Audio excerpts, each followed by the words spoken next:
Today we are focusing on the veterinary sector, and of course when it comes to the current situation regarding the antibiotic use among poultry farmers in the country. Joining us is Dr. Kelvin Osore, the National Chairperson, Kenya Veterinary Association. Daktari, thank you for joining us this afternoon. Thank you, Abdi. And maybe we start there, Daktari. Just give us a status update when it comes to the use of antibiotic among poultry farmers in the country. Thank you, Abdi. That situation is a bit... I will say it's a dilemma, because then on one side you have farmers who are prudent and they observe, sustainable farming practices. They ensure that they only use antibiotics with a prescription. But then there are few, as is the case with any other business, who love taking shortcuts. So you have farmers who will use antibiotics as a replacement for the best practices, including, good biosecurity, ensuring your flock health is good, ensuring you see a vet if you have a problem, and so on. So I wouldn't say we can condemn the whole industry, because there are those farmers and those producers who actually adhere to the international standards. But we cannot, of course, sweep under the carpet the fact that there are those farmers who don't want to do that, and they want to grow their chicken, you giving growth promoters, antibiotic growth promoters. They want to, whenever the chicken has any issue, they will not go to a vet, but they will simply put an antibiotic into the feed or the water. Yeah. Maybe given that they have taken, for those some you're talking about who are currently doing this particular venture, what are the health impacts on a human body, especially once we consume such products when it comes to antibiotics? Maybe I will start with the statistics on antimicrobial resistance, which are very grim when you look at them. About globally, by 2020, we lost about 700,000 people to antimicrobial resistant pathogens. And 90% of these mortalities are happening in the low and middle income countries, including Kenya. The burden of AMR in Kenya is quite high. And the reason is because we haven't had any new class of antibiotics since 1987, because it's very expensive to create these molecules. It's a very long process and so on. What this is doing is that anytime you use an antibiotic in a way you shouldn't use, let's say in poultry, in your cow that comes out through the milk, you're risking a patient taking that milk, a human being taking that milk, and then coming down with an infection that does not respond to the antibiotics it should respond to. So it has led to a lot of death. Unfortunately, 1 out of 5 of deaths linked to AMR occur in children under 5 years. So the burden is really big, especially on a country like Kenya, where the healthcare system is already suffering from other challenges. And of course, with that in mind, as the Veterinary Association, I'm sure this is not legal. Then what course of action do the association take when they find such farmers using unscrupulous means to ensure that their produce are fattened? So what we've done, from the association level is mostly advocacy and supporting the government. So the government bodies, regulatory bodies, including KBC, which is tasked with the enforcement of compliance on the products that are in the market and protecting the consumer, and others like the Directorate of Veterinary Services, the Veterinary Medicines Directorate, and so on, need to be doing compliance checks, regular compliance checks, to ensure that farmers are not buying medicines, let's say antibiotics, without a prescription. Farmers are not just giving antibiotics in feed without, a veterinary prescription, and so on. So our work is to support the government in that measure.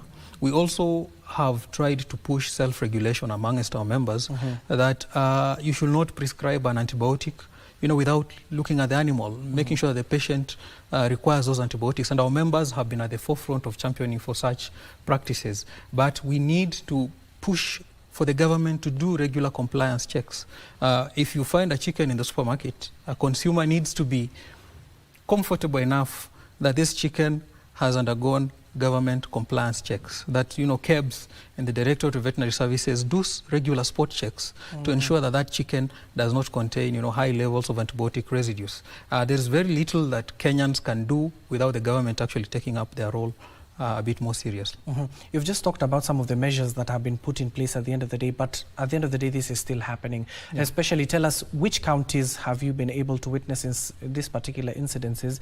And given that in the major towns like in Nairobi, we just eat those farm produce at the end of the day, we don't even get to see or concerned about what is in that particular produce that we are taking. So what other measures can be put in place, or what are these gaps that these farmers are leveraging on to ensure their produce are in the market? Abdi, thank you. The biggest gap actually has to do with the capacity of the government regulatory agents to enforce the law. Because the Veterinary Medicines Directorate, for example, has been doing a lot of work to ensure that agrovets are not selling antibiotics without a prescription. Of course, and the other category 2 and category 1 medicines. But that body does not have enough inspectors, for example. So they are not in every part of the country. So what the government needs to do is to actually fund these organizations better to ensure that the level of compliance in agrovets and amongst our farmers is high and meets international standards. The issue of food safety, including antimicrobial resistance, has actually affected our international market for meat. At the moment, there are a lot of markets where our meat is not exportable. We can't export to those markets. And it's because we cannot guarantee that our meat is safe for consumption. And safety carries a lot of weight for especially the Western markets. So the issues of antibiotic residues in meat, foodborne pathogens, and even just the system of traceability need to be, there's a lot of effort that needs to go into that to ensure that we can access these markets. But finally, I think also we need to look at the regulatory framework. At the moment, I know there's a tussle between pharmacists and vets on who should control the regulation of veterinary medicines. But of course, as the Kenya Veterinary Association, we say we are the ones using these antibiotics in the market, on the farms and so on. We are the ones who know how best to regulate that industry. And so we have been urging members of parliament to reject any push to move away the regulation of veterinary medicines from the Veterinary Medicines Directorate to the proposed Kenya Drugs Authority. It's going to water down the benefits that have grown out of the establishment of the Veterinary Medicines Directorate, and is going to lead to wanton use of antibiotics, and is further going to affect public health and international trade for the country. In just 30 seconds, your final remarks, Daktari, and where is civic education in this matter? In just 30 seconds. My final remarks are simple. Kenyans, you need to ask for more from the poultry producers. You need to ask for more from your government. The meat you eat has the power to help you health-wise, but it also has the power to make sure that your health is a nightmare. So demand for more, and we ask the government, of course, to put in more resources in that process.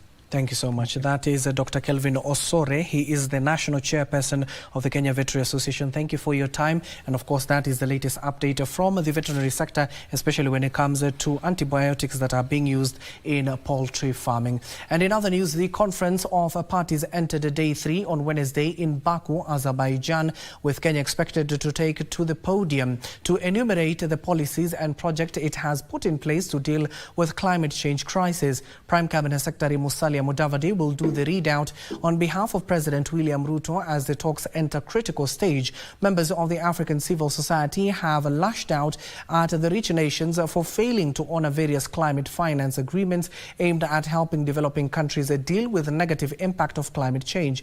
O'Brien Kimani has more from COP29 in Azerbaijan.